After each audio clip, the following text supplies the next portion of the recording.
Calends of October, 81 of our era. The spine of the Pennines Mons, Britannia. The rain does not fall here. It is a permanent state of being. It is a cold, grey weight that presses down from a bruised sky, turning the world into a smear of brown moorland and slick, black rock. For Verk of the Brigantes, this was the great ally. The sky gods of this island had always used the rain to bleed the strength from invaders. It turned packed earth to sucking mud, swelled streams into impassable torrents, and chilled the very marrow in a man's bones. It was a weapon, and it had always worked. Until now. Lying on his belly, the wet heather scratching at his chin, Verk stared at the thing the invaders were making. He and his younger cousin, Casso, had been shadowing the column for 3 days, ghosts in the mist, waiting for them to falter. The legionaries, men of the 9th, the 9th Legion Hispana, were clad in iron plates that wept rust-colored trails in the downpour. They marched with a rhythmic, pounding gait that was utterly alien to this land. But it was not the men who held Verk's horrified gaze. It was the ground beneath their hobnailed sandals, their military sandals. It was a road, not a track beaten into the earth by generations of travel, but a scar. A straight, pale ribbon of stone lay directly over the protesting landscape. It went up hills without winding and crossed boggy valleys without sinking. And as the heavens emptied themselves upon it, the road simply endured. "They do not sink," Casso whispered, his voice a puff of white in the frigid air. His eyes, wide with a mixture of fear and disbelief, were fixed on the marching column. "Verk, look. The mud is everywhere. We are swimming in it. But their feet, they walk on stone as if it were a dry summer's day." Verk grunted, shifting his weight. The ground beneath him gave a wet sigh, and icy water seeped through another part of his wool tunic. He could feel the mud trying to claim him, to pull him down into the peat. He looked at Casso, then back to the Romans. His cousin was right. All around the road the world was dissolving, water pooled in deep, chocolate-brown puddles. The moor was a sponge, and every step a Brigantian warrior took was a battle against the land itself, a draining slug that stole speed and spirit. Yet the Romans moved with a terrifying, unnatural ease. The rhythmic thump-thump-thump of thousands of sandals on the paving stones was a sound that didn't belong here. It was the sound of order, of power, of a will that would not bend to the seasons or the gods. Their centurion, a man with a transverse crest of horsehair on his helmet that sliced through the rain, strode alongside his century, his boots making a crisp, solid sound on the surface. He didn't slip. His men, each carrying the weight of a small man on his back, shield, javelins, pack, helmet, marched in perfect formation. Not one of them stumbled in the mire.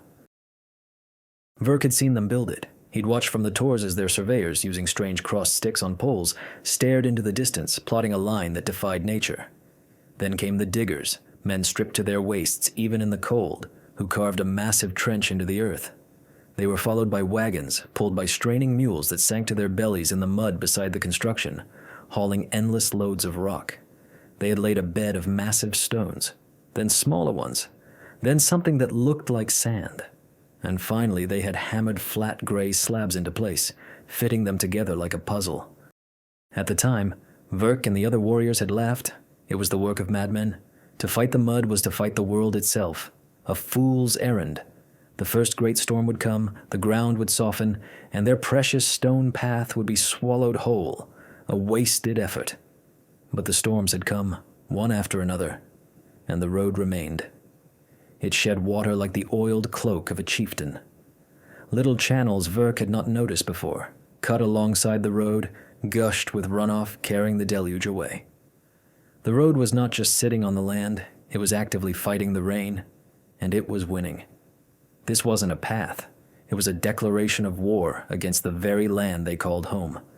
It was a weapon that allowed the Iron Men to glide over the tribe's greatest defense, turning their cursed, sodden terrain into a highway for conquest. Verk felt a cold dread that had nothing to do with the rain. How do you fight an enemy who does not walk on the earth but commands it? The question hung in the freezing air between the two scouts, more chilling than the rain itself. From his vantage point, Vert could now see the head of the column where the actual construction was happening. It was not a chaotic mob of laborers. It was a system, as precise and brutal as the legions in battle formation. Centurion Marcus Flavius Crispus of the 3rd Cohort strode along the edge of the freshly dug trench. His vine staff, the vatis, was caked with mud at its tip, but he wielded it with the same casual authority he would his gladius. He was a man forged in the heat of Germania and baked hard by the sun of Syria. The damp chill of Britannia was just another inconvenience to be overcome by discipline. He stopped and pointed the vitis at a section of the trench wall that was not perfectly vertical. "You call that a line, you Iberian ditch pig?" he roared, his voice cutting through the hiss of the rain. The legionary, a young recruit from Tarraconensis, flinched and immediately began shaving the earth with his spade to correct the angle. Crispus didn't wait to see it done. He trusted the fear he inspired. His optio, a lean, wolfish man named Lixinus, was 10 paces behind, ensuring the centurion's will was made manifest. This was the engine that devoured the land. At the very front were the surveyors, the agrimensors, peering through their gromas, crossed wooden arms on a staff to ensure the road ahead was unnaturally, perfectly straight. They hammered stakes into the peat, marking the path, ignoring hills, streams, and sacred groves with equal disdain. Behind them, the legionaries, working in shifts, dug. They were not just soldiers. They were the munifex, the soldier worker. With their dolibre, a combination pickaxe and mattock, they carved the wide, deep trench that Verk had watched them excavate. Verk's eyes followed the process, trying to grasp the sorcery. Once the trench was dug, a squad of auxiliaries, burly Gauls, whose fathers had likely fought against Caesar, began lining the bottom with massive, fist-breaking stones. This was the statumen, the foundation. Crispus watched them, his expression unreadable. He had seen a cohort nearly lost last winter, not to barbarian spears, but to a road that had turned to soup, swallowing supply wagons and stragglers. The legate had been furious. "A legion that cannot move," the gray-haired commander had spat, "is not a legion. It is a stationary target." Never again. This road was the guarantee. On top of the statumen, another layer of smaller stones mixed with rubble, the rudus, was dumped and pounded flat by men wielding heavy wooden tamps. Then came the nucleus, a layer of coarse, sandy gravel, sometimes mixed with lime to create a primitive, water-resistant concrete. Each layer was meticulously leveled and compacted. Each layer served a purpose. The big stones provided a stable base that wouldn't shift in the soft earth. The smaller layers on top helped to lock everything in place and, crucially, allowed the incessant rain to drain through the road itself into the ditches cut alongside, the fossé.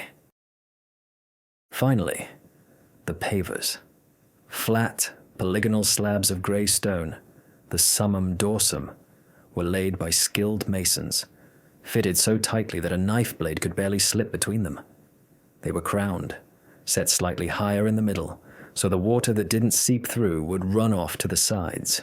It was a complete system, designed not to resist the water, but to channel it, to defeat it with engineering. "They are like bees," Casso breathed, his face pale. "Each one knows its task." Verk shook his head slowly, the wet hair plastered to his forehead. "No, cousin. A bee works for its own hive. It builds to live. They build to conquer.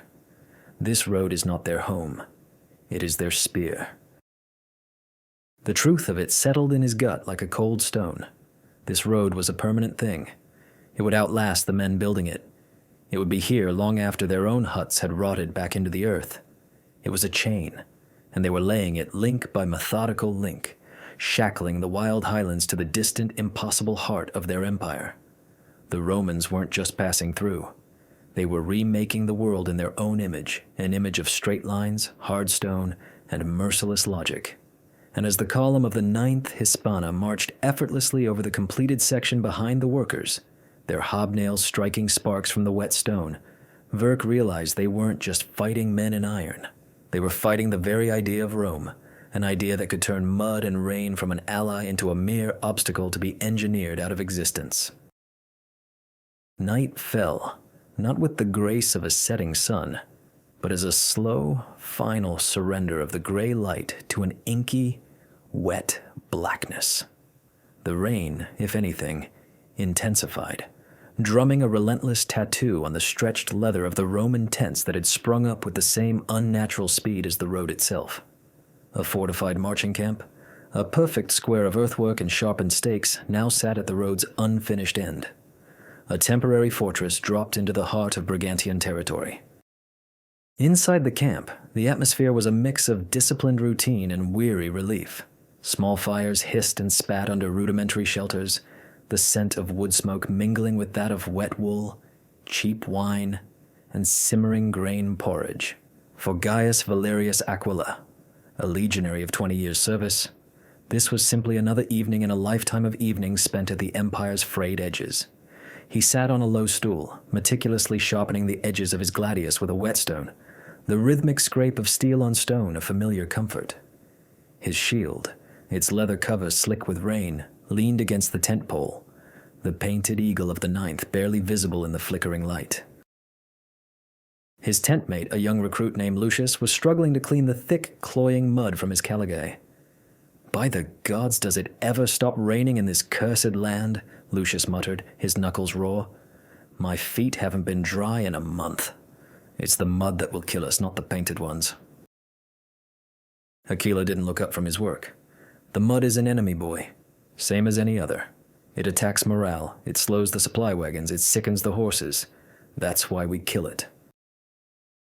Lucius paused, looking confused. "Kill the mud? How?" "With stone," Aquila said, testing the blade with a calloused thumb. "Every slab we lay is a blow against it. Every ditch we dig is a wound we inflict. The legate is no fool. He knows the Brigantes trust this rain to be their shield. They think we will rot in our boots, that our wagons will be swallowed by the bogs, that we will be isolated and ripe for the slaughter." He finally looked at Lucius, his eyes dark and serious. "And they would be right, if we fought on their terms. But we do not. We fight on Roman terms. We bring Rome with us. That road out there, that is the floor of the Forum laid across this wasteland. It is the foundation of the Circus Maximus stretched over these hills. It allows us to move as a cohort, a legion, not as a gaggle of men slipping in the muck." From his hiding place on the ridge overlooking the camp, Verk could only see the glowing embers of the sentry fires, pinpricks of defiant light in the overwhelming dark. The camp was a disciplined, humming thing. He heard the clear call of a Roman horn, the bucina, signaling the changing of the guard. He saw the patrols moving along the palisade with a steady, predictable rhythm. They were not afraid of the night, or the rain, or the unseen eyes watching them. Their fortress, their road, their discipline, it was a shell of absolute confidence. "We should attack now," Casso hissed beside him, his hand gripping the hilt of his iron longsword. "While the darkness is our friend, we could slip past the sentries, cut the throats of a few while they sleep. Sow fear." Verk stared into the darkness, chewing on a piece of dried meat. It was a tempting thought. A raid would satisfy the warrior's need for action, for blood. It was their way. The quick strike, the sudden terror, then melt back into the hills. But he had been watching the Romans for weeks, and a grim understanding was dawning on him. "And what would that change, cousin?" Verk asked quietly. "We might kill 10 of them, 20 even. In the morning, they would bury their dead, and they would continue building the road. We are trying to empty the sea with a bucket. We kill the men, and more men come. And all the while the road gets longer." He had seen it near the settlement of Eboracum. The road there was years old, wide and paved, connecting the great fortress to the southern ports. Merchants' carts now trundled where war parties once roamed. Roman-style buildings with red tile roofs were beginning to sprout near the garrisons. The road didn't just carry soldiers, it carried a new world that inexorably replaced the old one. The enemy wasn't the legionary with his spear and shield. The enemy was the surveyor with his measuring sticks. It was the engineer who understood drainage. It was the iron-willed commander who would sacrifice 100 men to fatigue and sickness just to pave another mile, knowing that mile would secure the Legion for a generation. The road was the true weapon, an enemy that couldn't be fought with swords or ambushes. It was silent, implacable, and it was conquering his homeland one stone at a time. The first snows came a week later, not as a gentle dusting, but as a wet, heavy slurry that turned the already soaked moorland into a treacherous swamp. The temperature plummeted. The wind that swept down from the high peaks had teeth, gnawing at any exposed flesh. For the Brigantes, this was the season of the hungry moon, a time to retreat to the hill forts, to huddle around the longhouse fire, to live off the stores of summer, and wait for the world to turn green again. This was the time the land itself fought for them. Verk and his war party, now 20 strong, watched from a wind-whipped outcrop of granite. They were wrapped in thick hides and wool, but the cold was a physical thing, a constant ache in their bones. They expected the Romans to halt. Any sane army would. They would consolidate their position, build a more permanent winter fort, and wait for spring. To continue construction in these conditions was not just difficult, it was madness. But the rhythmic clink of hammers on stone and the scrape of spades against frozen earth did not stop. The 9th Hispana worked on. The men's breath plumed in the frigid air like smoke. Ice crusted on their beards and the leather straps of their helmets. Their hands, wrapped in strips of cloth, were clumsy, and the work was painfully slow. The ground, a half-frozen morass of mud and ice, fought them for every shovelful. Mules slipped and fell, their legs broken, their loads of stone scattered. Legionaries, their immune systems weakened by the cold and damp, began to cough, a deep, rattling sound that echoed in the bleak landscape. Centurion Crispus was a man possessed. He stalked the line, his face raw from the wind, his heavy cloak caked with frozen mud. He knew this was the critical test. The governor, Gnaeus Julius Agricola, had given them a simple, brutal imperative. The road must reach the pass before the deep snows made it impassable. Supplies for the new forward fort at Pinata Castra depended on it. A failure here would mean a retreat, a loss of face, and a winter spent ceding the initiative back to the tribes. "You are not men of wax," he bellowed, his voice hoarse. "You are men of the 9th. You have endured the deserts of Judea. You have baked on the plains of Hispania. This damp chill is nothing. A warm bath compared to a German winter. Work, or you will be flogged until the warmth of your own blood reminds you that you are alive." To Verk, it was a horrifying spectacle. He saw a legionary slip from the icy edge of the trench, his leg twisting under him with a sickening crack. The man screamed, a high, thin sound that the wind snatched away. 2 of his comrades hauled him out of the mud, his face white with agony. An optio merely pointed, and they carried him towards the camp. Another man immediately took his place in the line, and the digging continued. There was no pause, no moment of hesitation. The machine did not stop for broken parts. Casso shivered, pulling his cloak tighter.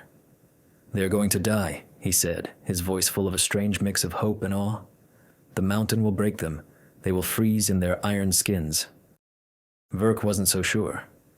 He was watching the road. Even now, under these impossible conditions, the design was proving its worth. The layers of stone were a bulwark against the frost heave that would turn a simple dirt track into an impassable ruin. The ditches, now carrying away sluggish, half-frozen meltwater, kept the foundation from becoming a solid block of ice. The road was more than a surface. It was a defiance of the season. He realized he was witnessing a battle not of men, but of wills. On one side was the ancient elemental power of the Britannic winter, a force that had cowed kings and broken tribes for millennia. On the other was the relentless, organized, and utterly inhuman will of Rome, embodied by that pale stone ribbon, and the men who were freezing and dying to lay it. The Romans were not trying to survive the winter. They were trying to conquer it. They were using logic, labor, and a terrifying indifference to individual suffering to pave over the authority of the seasons. Verk watched as a team of legionaries used levers to pry a massive ice-sheathed foundation stone into place, their grunts and curses lost in the wind. They were not just building a road. They were building proof that the world now operated under a new set of rules.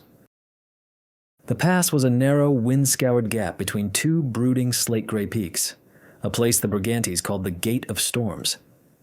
For generations, it had been a natural choke point, a place where a small band of warriors could hold off a much larger force, using the treacherous slopes and unpredictable weather as their allies. To see the Roman road aiming for its heart felt like a personal violation. Verk knew this was their last chance. Once the road was through the pass, the Romans would have a secure, all-weather artery into the northern tribal heartlands. The war would change. It would no longer be a game of seasonal raids and retreats. The legion would be a permanent presence, a dagger pointed at their throat year-round. The chieftains had finally listened to Verk's increasingly desperate warnings. A force had been gathered, 300 warriors, drawn from the clans of the High Moors. Not a massive army, but fierce men who knew this terrain, who could move through the bogs and scree like wraiths. The plan was simple, brutal, and born of desperation. They would wait for the construction column to enter the narrowest part of the pass. They were vulnerable there, strung out with nowhere to form a proper battle line. Verk's warriors would crash down on them from the slopes above, using the height and the element of surprise to overwhelm the legionaries before they could bring their disciplined formations to bear. From his hiding place among a jumble of icy boulders, Verk watched the Romans advance. They moved with a grim, exhausted determination. The vanguard was a century of auxiliaries. Batavians by the look of their long shields and rugged frames, their scouts fanning out ahead. Behind them came the legionary workers, their shields slung on their backs, their gladii sheathed, carrying spades and pickaxes instead of pila. This was the target. Centurion Crispus was there, a splash of crimson in the gray landscape, driving them on. The signal was the cry of a hunting eagle, imitated perfectly by a warrior hidden on the opposite slope. With a deep-throated roar that echoed off the rock walls, the Brigantes rose from their hiding places. It was a terrifying sight. 300 painted, long-haired warriors, brandishing swords and spears, their voices joining in a single, cacophonous war cry, pouring down the steep, treacherous slopes. The ground was slick with ice and wet snow, a death trap for the unwary. But this was their land. They leaped from rock to rock with the agility of mountain goats. For a moment, there was chaos in the Roman line. The workers, caught completely by surprise, fumbled to drop their tools and draw their swords. The Batavian auxiliaries, reacting with incredible speed, began to form a shield wall at the head of the column, their spears bristling outwards. But the main attack was aimed at the soft middle, at the legionaries who were engineers one moment and had to be soldiers the next. Centurion Crispus was magnificent. He did not panic. He did not shout for a retreat. His voice, honed by 100 battlefields, was a razor-sharp instrument of command. "Ad scuta! To your shields! Form ranks on the road! On the road!" And that was when Verk saw the true genius, the final, devastating purpose of their creation. His warriors, charging down the slope, hit the soft, muddy ground at the edge of the construction. Their momentum, their greatest asset, was instantly stolen by the sucking, half-frozen mire. Their feet, shod in soft leather, slipped and slid. Men stumbled, falling into the very mud they had counted as an ally. The Romans, however, fell back onto the solid, flat, secure surface of the road they had just built. Their hobnailed caligae found purchase on the stone. In seconds, the chaotic mob of workers transformed. Shields were unslung, pila were drawn, and they formed a small, tight, ferociously disciplined shield wall right there, in the middle of the pass, on their ribbon of imported stone. They had brought their perfect battlefield with them. The Brigantian charge, which should have been an irresistible wave, broke against that small island of Roman order. The warriors who reached the road were exhausted from the slog through the mud. They had to fight uphill, trying to gain purchase on the road's raised, cambered edge, while the legionaries stood firm, planting their feet on the unyielding stone. The Romans didn't have to worry about their footing. They only had to kill. The front rank braced their shields. The second and third ranks hurled their heavy pila, which punched through Brigantian shields and bodies with sickening force. Then, like a well-oiled machine, the front rank drew their gladi and began their deadly, methodical work. Punch, stab, advance.